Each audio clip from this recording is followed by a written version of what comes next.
We rolling? I think we might be rolling.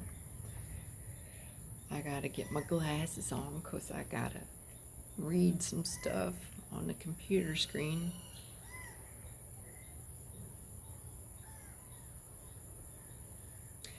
I just wanted to do a little update. Like 4 years ago, I covered some of this in I don't know if it was I think it was a playlist called Remember Who You Are or something like that, but the name of the video was The Perceived Difference Between Good and Evil.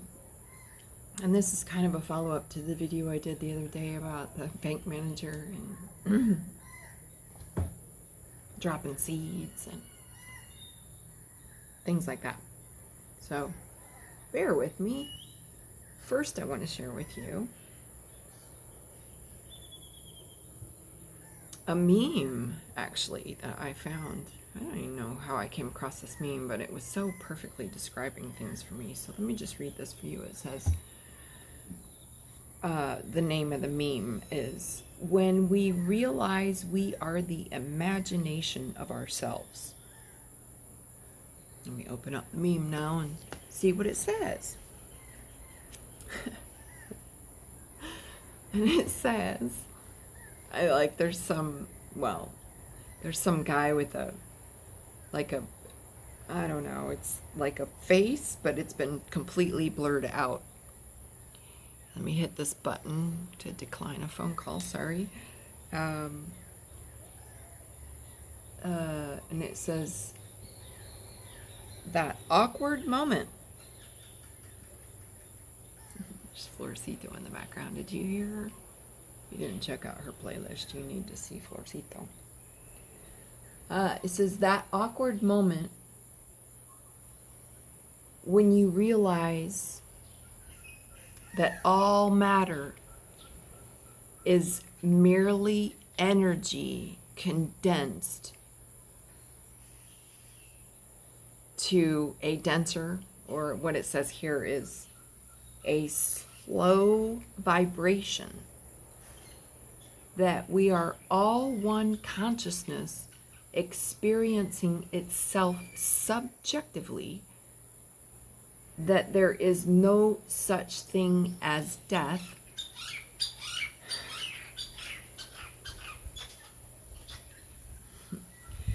and that life is only a dream,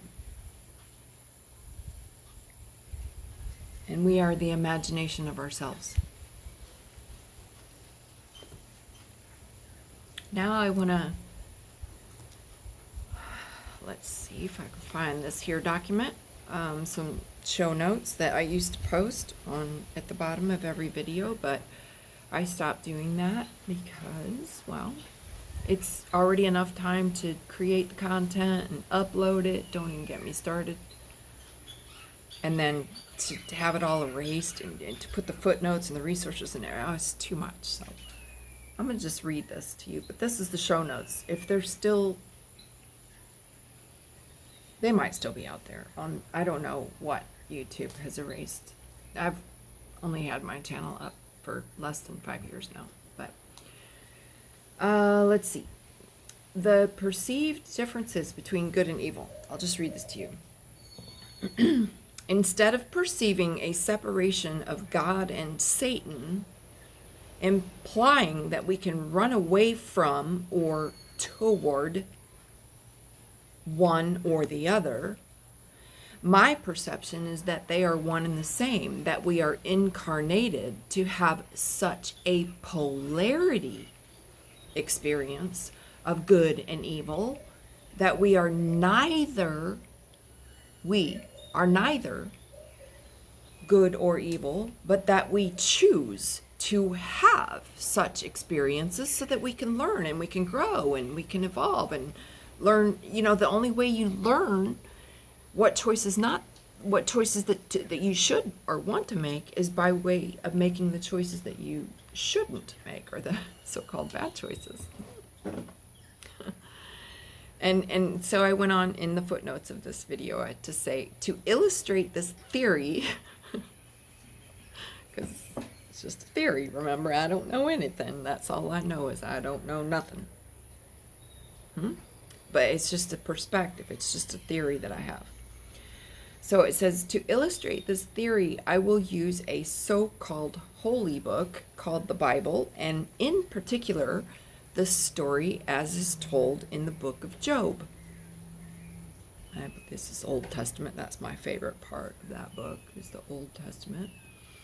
Don't nobody want to preach about that one, do they? Not too much. Careful now. Okay, so from here on out, forgive me, I'm just going to read notes. Okay, let me see if I can do this without, I'm trying to read my notes and not lose track of where I'm supposed to look here, so bear with me. For ease of reading, in this text I shall refer to God and Satan as he or him or his. This is taken from the King James edition of the book, with those other editions being crossed out and commentary included for the better comprehension of the ancient history, because we all have to revise ancient texts, don't we? So, on to the book of Job. It says, there was a man in the land of Uz, or Uz, however you want to pronounce that, Uzed, like U-Z in English. Not to be too much confused with what we call Australia now as a slang term, which is Oz. Not to be confused with, like, the land of the Wizard of the Oz. But anyway, words. There was a man in the land of Uz whose name was Job, and that man was upright, one that feared God. In other words, knew that he wasn't afraid of God, but he knew that where he was at in the pecking order of things, and so that he must therefore always remain humble and know of his soul spark shard that's inside the vessel of the human skin suit that he was residing in that where he was at on that grand scale of, let's say, creation. That's what it means to be feared.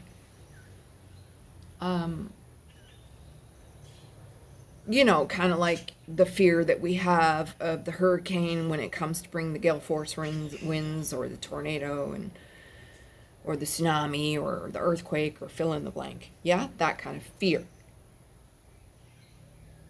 Not as a way of life, as a permanent state of vibration, but just a knowingness.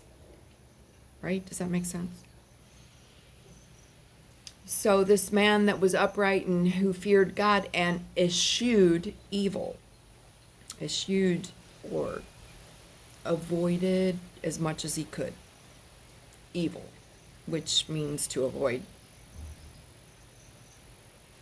participating in acts that violate natural law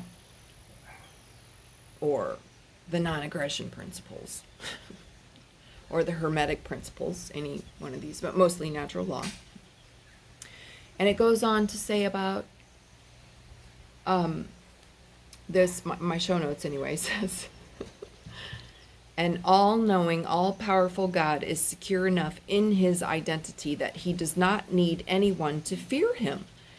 God would know, as energetical beings, fear is the lowest vibration humans can have. It is not conducive to the learning and evolving process.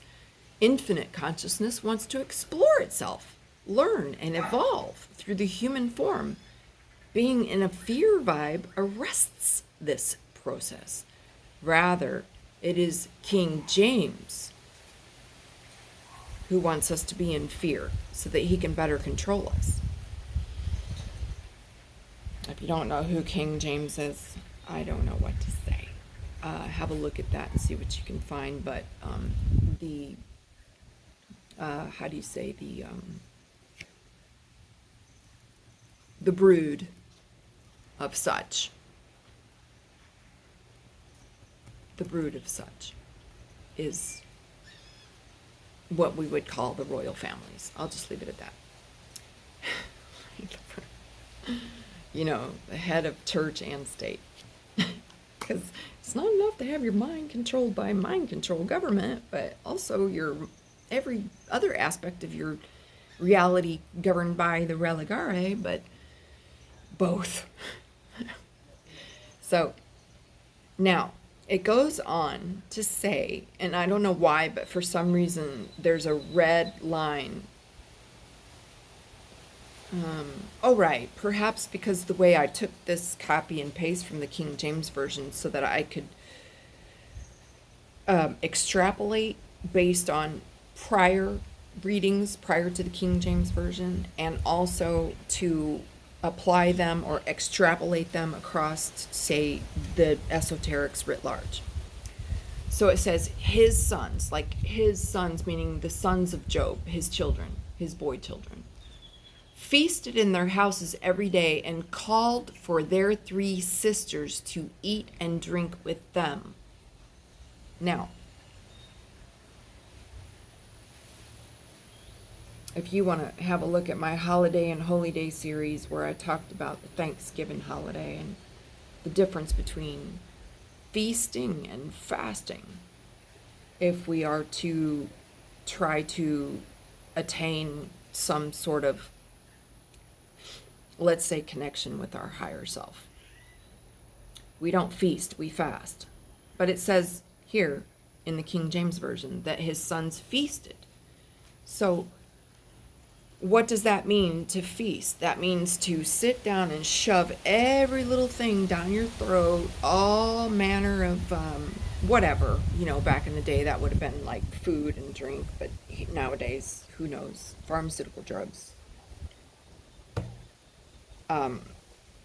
Any manner of things which will add different frequencies into your vessel to create dissonance and therefore separation from the higher self. I hope that makes sense so far. And then it goes on to say that because they were feasting in their houses every day, his sons also called for their 3 sisters. 3. Have we talked about that in other videos, family? 3? The Trinity? Whether it's holy or unholy. And called for their 3 sisters to eat and drink with them. Or how do they say, merry old England? Eat, drink, and be merry. So, let me break this down for you. What it really means to say, I think before King James edited the story, the sons feasted, lost contact, lost connection with their higher self, forgot who they were, engaged in all manner of things that are unholy, if you want to call it that. And called for their 3 sisters to eat and drink with them. That means that the sons of Job literally sat around indulging themselves to the point where they were, well, let's just say insatiable, and they needed to fornicate with their own sisters.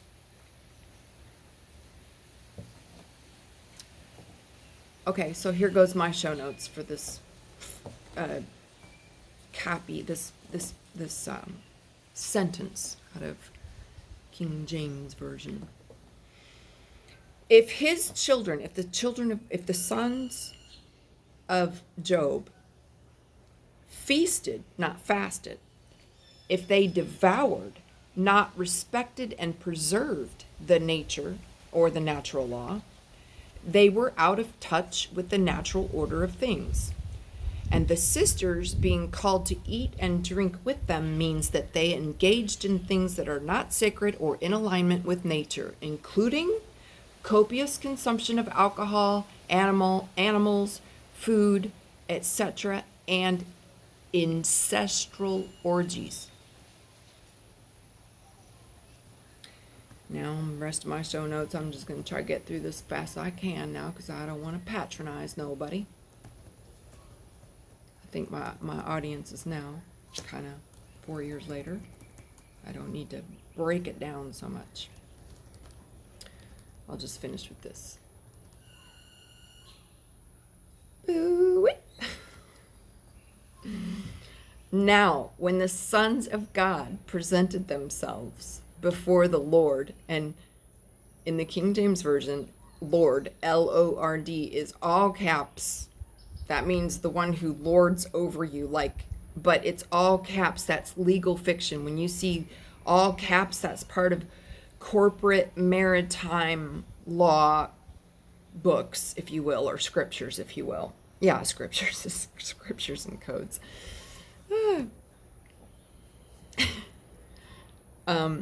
And it says, now when the sons of God presented themselves before the Lord, Lord, all caps. I crossed that out in red, and I'll come down to that here in a minute.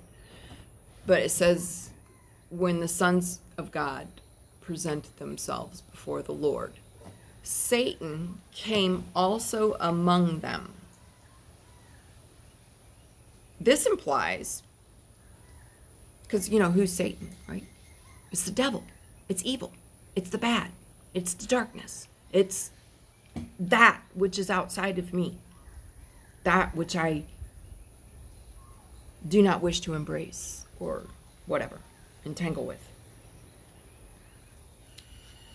So this implies the Satan character is part of, not separate from, the sons of God.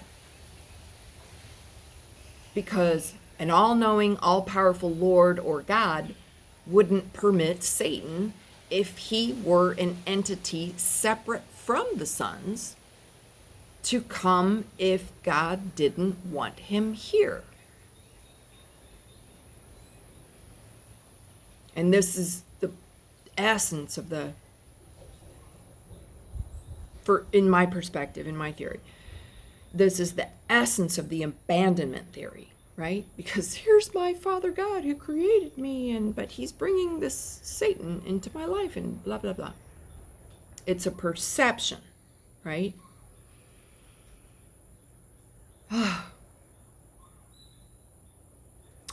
And my show notes goes on to say, and notice the word Lord is in all caps per admiralty or maritime law to make conspicuous a warning to those who read a contract that there are hidden meanings.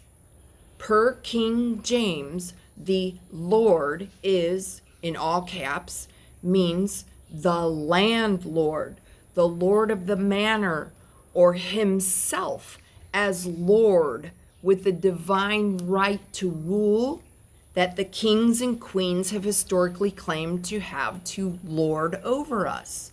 Otherwise, there's no purpose to refer to God by capitalizing the letters Lord, or even referring to the word Lord, because it's the creator. It doesn't need a name. It doesn't need a face. It doesn't need a all caps or any of that, right? It's all good. It's all good. So the last of my show notes here from this old video I posted 4 years ago, almost 4 years ago, says, then Satan told God to put forth thine hand now and touch, or destroy, all that Job has, and he will curse thee to thy face. The book goes on to note that Job's servants were slain, that fire fell from heaven to kill his sheep and his servants, that the Chaldeans stole his camels, and that a great wind and crushed the house where his sons and daughters were feasting, killing all of them. It seems God complied with Satan's proposal, which does not imply an adversarial relationship. It does not imply a relationship of polarity. It implies a relationship of unity. I mean, why else would you invite Satan into your house? If you're God, what you can do anything you want to. Why you want to invite the devil into your house so you can conspire against your faithful servant? It's just so ridiculous. I'm sorry. I'm almost done. So it just goes on to say, it doesn't imply an adversarial relationship, but rather one of cooperation or conspiracy. Just what he said.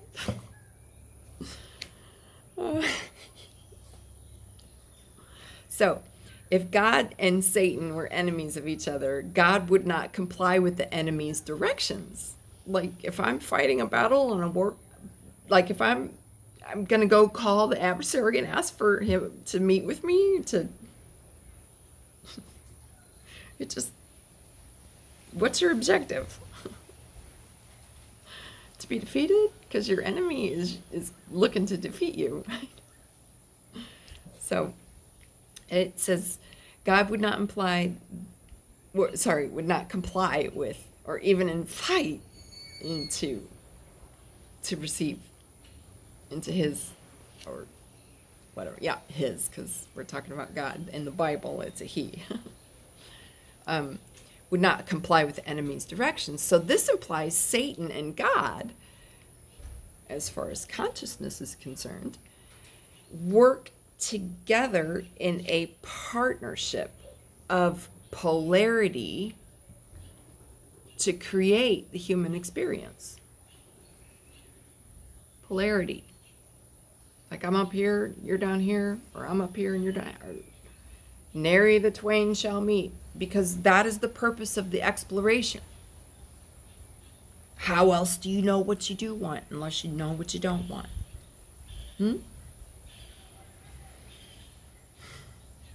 And it says, the book of Job concludes that despite all of these hardships, Job remained steadfast. In all this, Job sinned not, nor charged God foolishly.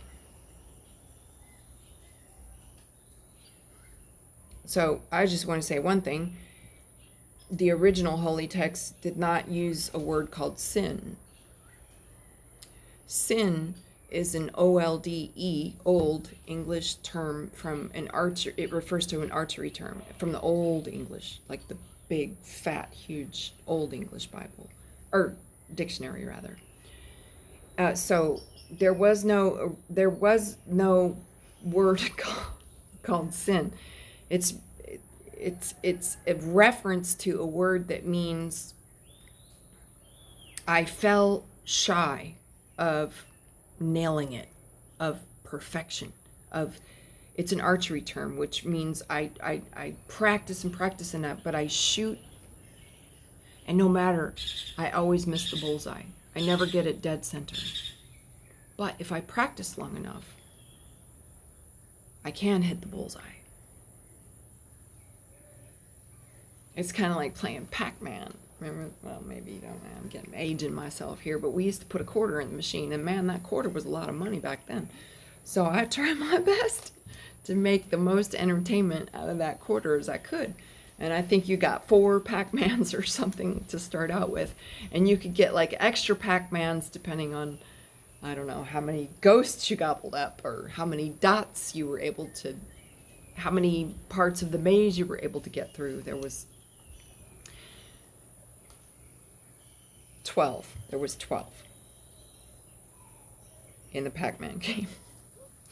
There was 12. Like, you know, where you eat all the dots, and then you start the second screen where it's a little more challenging. But if you play the game often enough, and if you pay attention to patterns often enough, and if you rely on your intuition, and don't have like fear about losing your Pac-Man life because you still have 3 more left. Or maybe you got another quarter in your pocket. I don't know. But you can get to the point where it was like, I don't want to say I could do it blindfolded. For sure I could not do it blindfolded. I mean, I needed to have that visual, right? But I basically got the pattern down, like, and I can still remember it with my fingers, like exactly how the fastest, most efficient way to gobble up all the dots, eat as many ghosts as possible, send all the many ghosts as I could into the cage to allow me to eat up the dots even faster, that I got all the way through the 12th screen. And if I lost a single Pac-Man in that first 12 screen, I mean, oh my God, it was just sacrilege, unbelievable. I can't believe I made that mistake.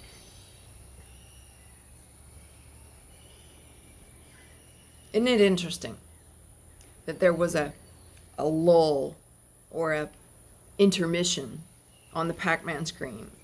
I still remember the tune. I won't annihilate your ears with it, but it was like some little video, 1980s video song that played in between the 12th and the 13th screen. Just, you could like shake it off and like give your hand a break, because you'd already been playing on this, because it was one of those big stick up things right there, and you were just using your wrist. I don't know what they use now. These video games now, I don't know nothing about. Well, I don't know nothing about nothing anyway, but I mean, I don't have experience playing them, but I'm familiar with them, and I understand the premise of those games. But isn't it interesting? 12, huh? Because there were 12 disciples of the Christ character, and then the 13, which is 1 plus 3, which is 4. And anyway, I won't go into all that, but like, that's way too much. I just wanted to review.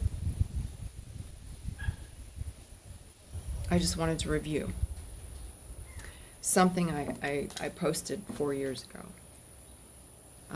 called The Perceived Differences Between Good and Evil. If it's still up, I don't know.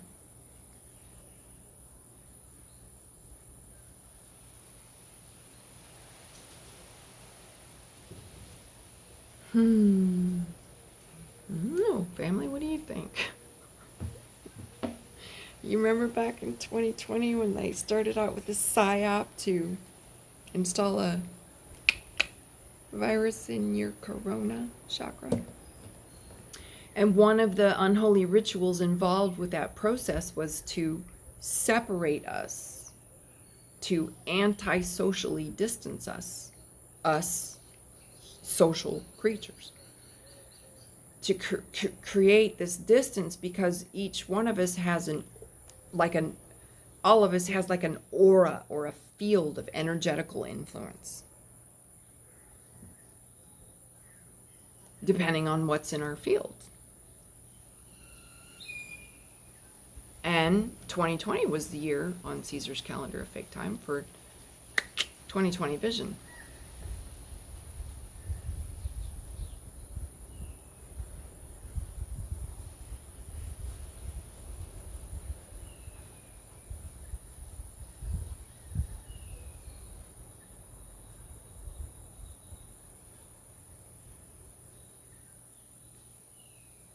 Could it be that was the opportune moment for us to take a 2020 perspective?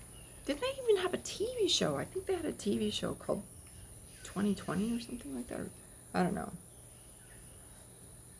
know. It's like this opportunity to review. And then what? Make a choice. Make another choice.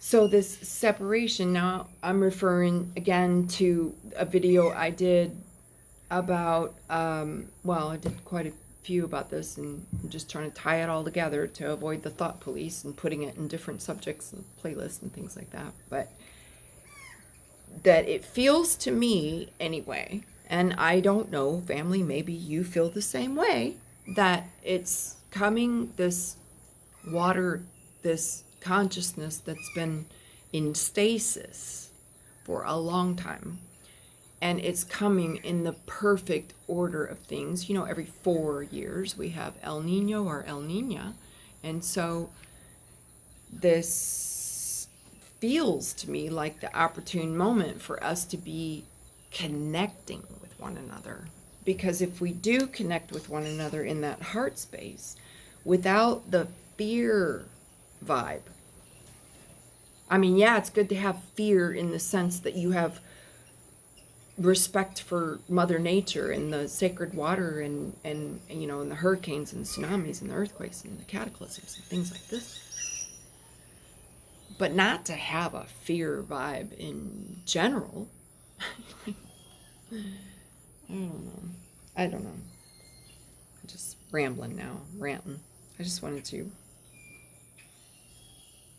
you know, tie that in with a video I made earlier about dropping seeds and influencing the field with discernment and sovereignty and clarity.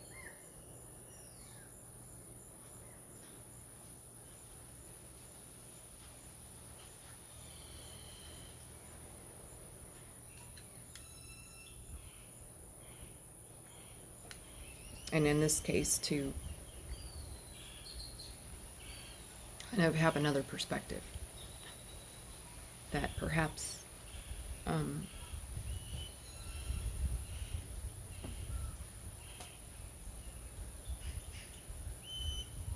know. What do you think, family? Perhaps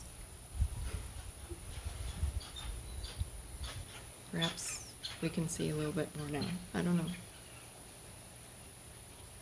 It feels that way. But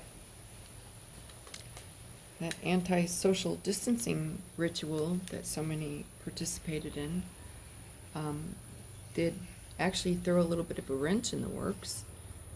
Because in reality, in 2020, we should have been, well, I don't want to say should have, because I can't pretend to know the mind of infinite consciousness or when it's finished exploring itself, but it was an opportunity, a choice point, if you will, for us to snap out of it. And that's fine that we didn't. Everything's in divine order, but here we are 4 years later. And, well, anyway, family.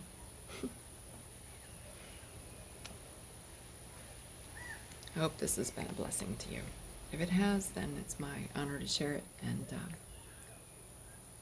and stay tuned for more. Ciao for now.